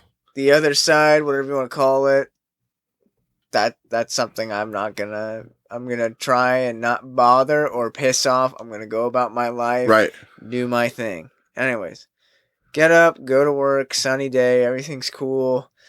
Get back home. At that point, my routine was as soon as I get home, I'd go downstairs to our basement because I live with my buddy Damien. No, he's not a spirit or a demon or anything. Just sounds like it. It just sounds like it. That's He's his also name. not the man who was convicted of the child murders in West Memphis, Arkansas back in 1993, Damien Eccles. Go on. Right. Anyways, so my buddy Damien and I lived at his house that he inherited. It was 2 stories. Second floor was where we lived, 2 bedrooms. The kitchen, everything was upstairs. Downstairs was the garage, and then splitting it was a staircase down there, and the other half, or third really, was just empty space. So I made that into our gym, so we go down there and work out and everything, and I was really into it at that point. So I got home, grab my pre-workout, put my workout clothes on, go downstairs, start working out and everything. And nothing was really weird. Everything was going good. I had music playing. And then I go into the other room and grab the 3-pound hammer, the little sledge, because I like to work out my forearms with that. And that was the best thing to use at that point. So I walk over there, turn the light on, and I remember walking in there, and it was just significantly colder. The only thing that split the rooms and the staircase was a doorway. So it wasn't like, it was two different atmospheres. But when I walked in there, it was like if you've ever worked in a restaurant and you walk into the freezer, like the walk-in, and you just get cold. Oh, yeah, yeah. It dramatically different. It was dramatically different. It wasn't to that extent like something was frozen, but it was like that, and then the full chill. Right. And mind you, I've also been working out, and so I'm fully warm. I'm sweating. This is a summer hot day, and I walk in there and I go, "Oh man!" Right. Like Doesn't add chilly. up. It Two doesn't add up. distinctly different atmospheres. And it's Right. one of those. It's probably one of those instances where you're like, it sticks out because of the factors. Like it's like, hey, wait a second. You know what I mean? It's something you really like. Wait, why am I? Yeah. Exactly. And I'm like, what? At this point, and mind you, the house got about 6 hours of sun a day. It's like an 80-degree day. Yeah. If not 85. So it should be warm down there. And I walked down and I thought, I don't know, that's weird. Like, whatever. So I walk across and I just felt, in the entirety that I walked across the room, and it was probably a good 12 feet to walk across the garage, grab the hammer, I just felt, it was that feeling of like, essentially 1,000 eyes watching you. You know, you're just getting watched. Like, as if any of you are performers and you've walked across stage, you know that people are looking at you and you just feel it. And I felt that, and I felt it very, very harsh on my right side. Oof. So I walk across, I grab the hammer, I turn around, I start walking, and then about halfway there, I just felt something as if it was glooming over me. Like right on my back. I mean, right there. And it was like looking over my right shoulder. And I just felt really weird. I mean, naturally my shoulders shrugged up. I was kind of leaning forward. I just felt like, what the fuck? And it was so present. So present. I walked through the door and it left. But as soon as I got through the door and then I got to the workout room, and I just like, I turned around, I just looked at the doorway. And at this point I was actually in a state of shock. Like, I was in disbelief that had just happened, like, so much, and I was holding on the hammer, and it took me a minute to like come to realization of like what just transpired in there. Like, there was something right there on me, and I was just in shock. It's almost like it's a kind of it's a weird, it's a very uncomfortable feeling because you it's that idea of like, I don't know if any of you guys ever have this thought, but like when if you're driving along on a dark road and you're like, man, what if this is when I see the alien fucking crash? You know what I mean? Right. Or like, what if this is like, because you hear the story of the guy's like, I was driving down Route 19 and then all of a sudden there's this spaceship in the sky and it landed and I saw this blue light and a tiny man come on. And it's like, what if that, that's his truth. Like that he thinks that happened to him, or maybe that did happen to him. We weren't there to know, who knows, but so you know what I mean? Like, it's that scenario where it's like, holy shit, like this happened to me. Like, did this really happen to me? Is this going to be, you know what I mean? That, right. Wow. Yeah. Like, kind of the glass shattering. Exactly, yeah. Like, I can't explain that. Right, exactly. And it was like this whole realization, because up until this point, I had never really thought or experienced anything so profound in terms of like spooky. So that, like, I had visited a couple of hotels and spent the night that were, supposedly haunted by ghosts, but there was never any sightings. There was never any like aha moments, and this was like, oh fuck, right in my own house there is this thing, something I can't explain or see. So I just sit there and I'm like, tell myself, don't be a pussy, excuse my language, but in my head I was like, don't be a coward, don't be weak. But I'm like shaking, I'm like, fuck, I gotta get out of here. So I just toss the hammer down. I go up, and of course, because it's split by the staircase, I like look around the garage, make sure nothing's there, and I fucking split up the staircase, like grab the door, slam it, lock it, everything I can to isolate, the space between me and whatever just happened. So I'm in my workout clothes. I'm freaking out. I grab my stuff, check my phone. My buddy Hunter had called me, a good friend of mine. I'm like, fuck. He's like, hey, you want to get dinner? I'm like, yes, I need to get the fuck out of here. So I jump in my car, drive, go to the Buzz Inn, right? Hey. Go to the Buzz Inn. I'm freaking out. I'm like, just feeling so uncomfortable in my own skin. I'm looking behind me, just, not sure. Just feeling so... Like, what just happened? Yeah, feeling out of orbit. And so I go in the restaurant. I hang out with him. I'm scared shitless. And he just broke up with his girlfriend, right? Oh, okay. So at this point, we're both just like, we go to the bar, and I'm like... he's like, I need a Jack and Double. And I'm like, second that, buddy. Yeah. I need that. So I kill mine, kill his, order a second round for us, start to drink my third. He's drinking his. He's telling me all his problems, of course, about his girlfriend, this and that, and how sad he is. And, he's, depressed because he had to break up with her, but it wasn't working out. But he really liked that he had a relationship, so he really wanted the idea, and this and that. So he's heartbroken. Ouch. Yeah, I'm fucking scared shitless. So we were no help to either. He was telling me I was seeing shit, and I was just like, dude, your girlfriend, that wasn't anything. Like, get over it. Yeah, you'll be fine. Yeah, you'll be fine. Like, focus on my shit here. I got some, This is real. This is real. Fucking pay I'm haunted attention. by spirits. This is some fucking fling, some piece of ass. Your shit's not real. My shit's real. The only help we really got that day was from the bartender serving us drinks. Other than that, we did not help each other at all. So anyways, I end up going back home. By this point, Damien had gotten home, and I'm telling him about it. And of course, he's like, oh, yeah, there's a spirit in our basement. Ooh. Right. And I'm like, fuck you, dude. Like, I'm scared shitless. And he's laughing at me or whatever. So we end up going to bed that night. Nothing happens. I get up. And at this point, I was talking to my boss about it. I was telling her, there's been some stuff that's been happening. Like, and I opened, because my boss at that point, Alessia, she's very, in touch or whatever with the other side. And I mentioned it to her because I was like, if anybody can help me, I think she can. And sure enough, she told me all of this great information on what I should do, the steps I should take, how I should go through about it, blah, blah, blah. So I'm like, all right, perfect. We're doing this. Great. And then I went to my mom, who's very spiritual and everything, mentioned it. And she was like, okay, here's what we're going to do. You're going to need to go to the front door. There's a cross. And I'm like, there's a cross at the front door. And she's like, yes, it's been there your entire life. And sure enough, there's a cross at the front door. Out of nowhere. Out of nowhere. I've seen, it's literally part of the framing, I've seen this I swear. fucking bullshit. It's insane. Yeah, it's right there. Never knew. Like, just, it has always been to the point where I just thought it was part of the house, The insane part is not that it's a cross, it's about what the cross is, actually. I've always been here, my son. Yeah. You just need to see me. But it's one of those where he's hanging and he's just like dead, Oh, yeah. Jesus. And it was he's like all dead and shit. Yeah, and it was like, all right, okay. And she's like, now. And I'm on the phone with her. I went back to my parents' house and I'm calling her on the phone, this, that, and the other thing.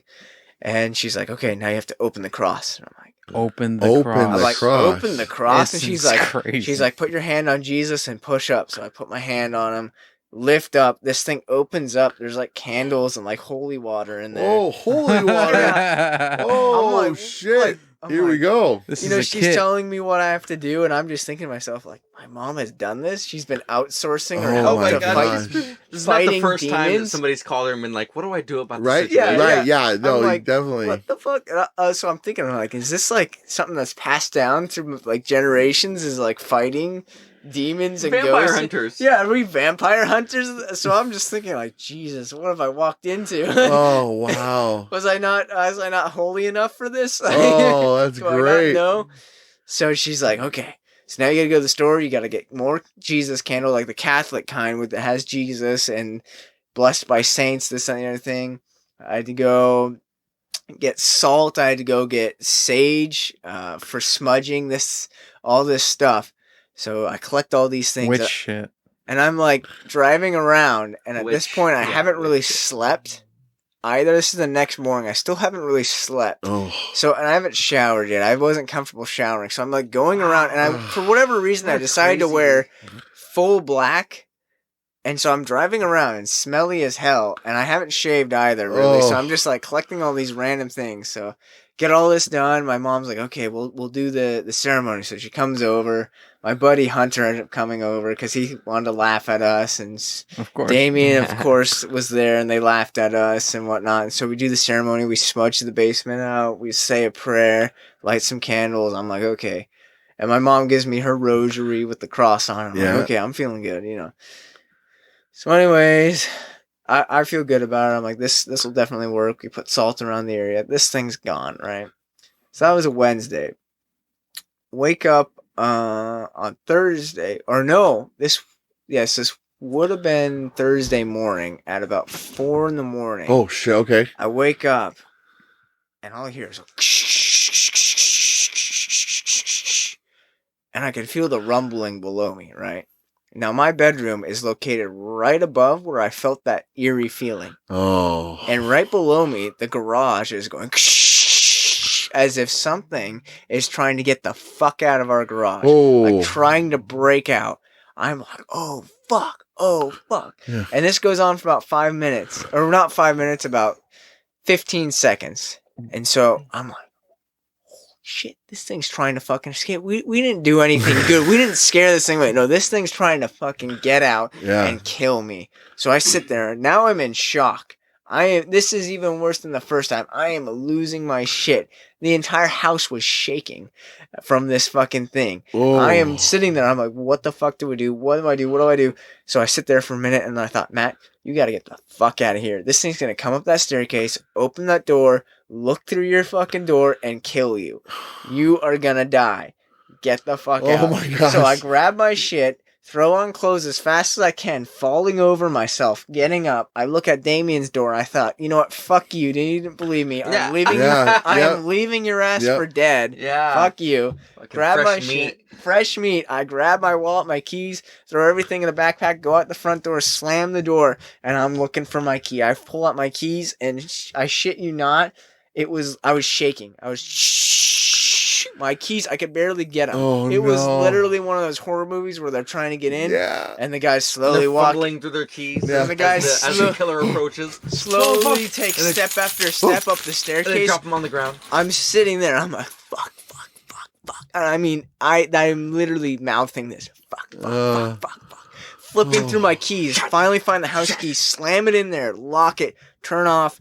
And there's about 12 steps. I don't think I touched one of them going off that staircase. I was off that staircase. And to the left of the house, we had a big yard. And I made a full-on 360-degree circle going around that house. I did not go near it. As soon as I got away from the staircase, I went as far away as I could, doubled back, came around to my truck, hopped in as fast as I could, pulled out, just about took out our mailbox, and blasted it out of that neighborhood. Went to my parents' place, passed out.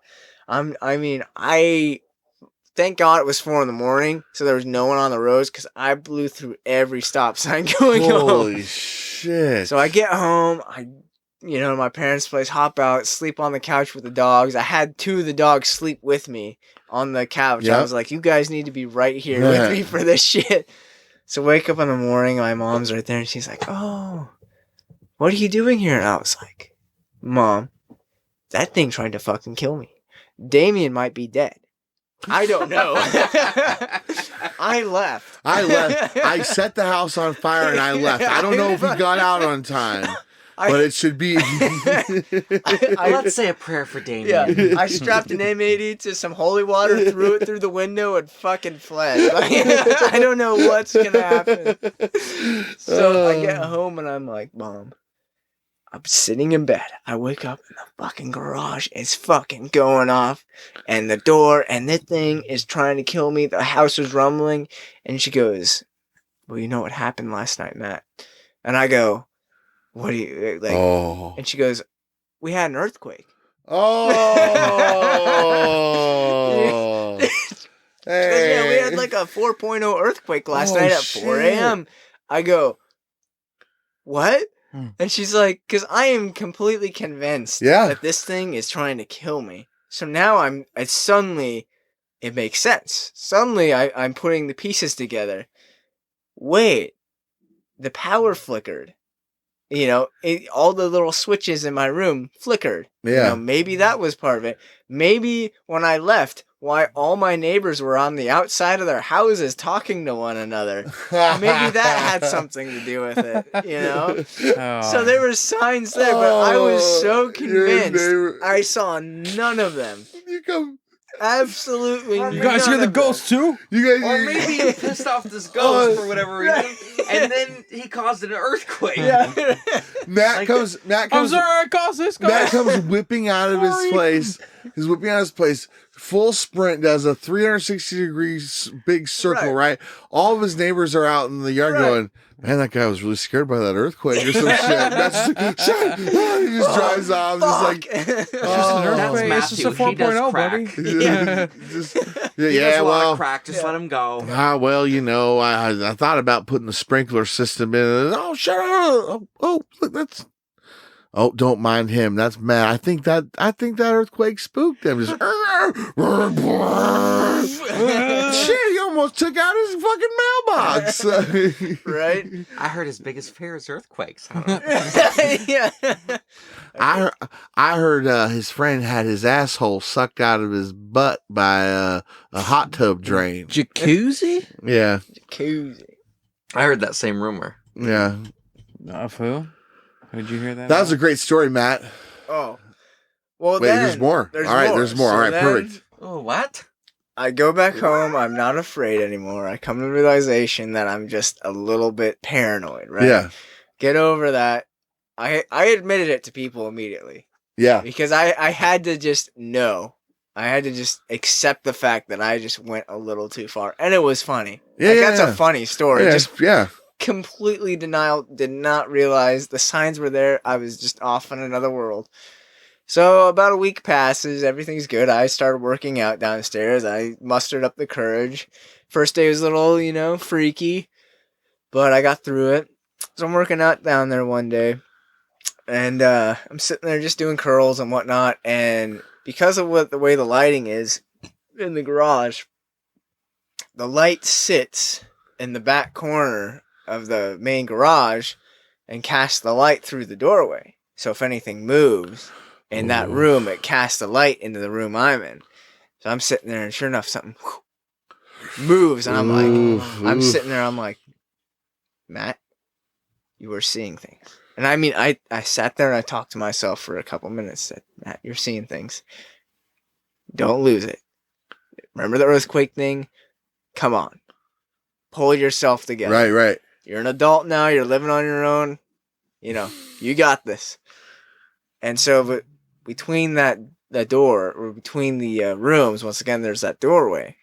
And with that doorway, it's an extra big door. It's not your average, 3 foot, 2.5 foot door. Oh, okay. It's bigger than that. It's about another 6 inches to move furniture up into the house. That's the way you did it. It was designed that way, right? Okay.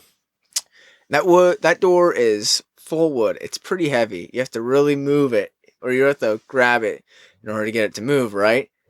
That door just does not move on its own. All windows are shut. All doors are shut to the outside world where there could be a gust of wind. They're solid wood, those old doors. Those old wide doors in those older houses. And sure enough, it starts moving. And Whoa. I'm like, fuck me. And then sure enough, because at this point, once again, summertime, I had taken the air condition and put it in my window, took the screen out, put it downstairs. Right next to that door is the screen. The screen's leaning up against the wall, moves forward. Oh. At this point, I said, fuck you, leave me alone. Right. Oh. And I was like, fuck off. So after that, I went down there and I did finish my workout. I went upstairs and I was like, I gotta be tough. Grabbed my sage, saged it out, said like, you're done. Get out. And the original thing I was told by my boss, Alessia, was like, you have to confront it and you have to tell it to leave. And we didn't do that the first time. So the second time I said like, I know you're here. I know whatever you're doing. You have, X, Y, and Z to do, but you're dead. You need to leave the premises, leave the house, do not return. Said that. And then after that, I never had a problem with it. Dude. Weird. Well, at That's least the explains story. because the earthquake thing was like coincidence, but it It doesn't was- explain why you had that uneasy feeling to begin with. Right. So then getting back down there and then having it again. Right. So it's there's 3 occurrences. One of them was just false. So it was just coincidence. The other 2, though, were weird, were significant. So because I tried to convince myself between the time of the first and the second actual occurrence, I tried to convince myself, hey, there's nothing there. Yeah. I was like, no, Matt, it was just a feeling. There's nothing there. But once I saw stuff move, it was like, okay, no, fuck this. I'm not nuts. I'm not just seeing or believing something. There is some other, Especially if you had that kind of an intense reaction to something, to a sense. To a sense. And I've had a sense like that before, but it was never to that extent. Oh, and okay. it never felt Life-threatening. Metaphysical, to say the least. It was life-threatening for sure. At one point, I worked in a national park. Where I lived and where I worked was 2 different places, and I'd ride the shuttle down to work and ride it back up, 20-minute drive. But what you could do, the shuttle ran every half hour, so you could go hiking from one location to the next to where I lived. So I'd do that, and then I'd meet up with the shuttle. So one hike I went to this pretty remote location. I walked up, saw some scat trails of a carnivore, didn't think much of it.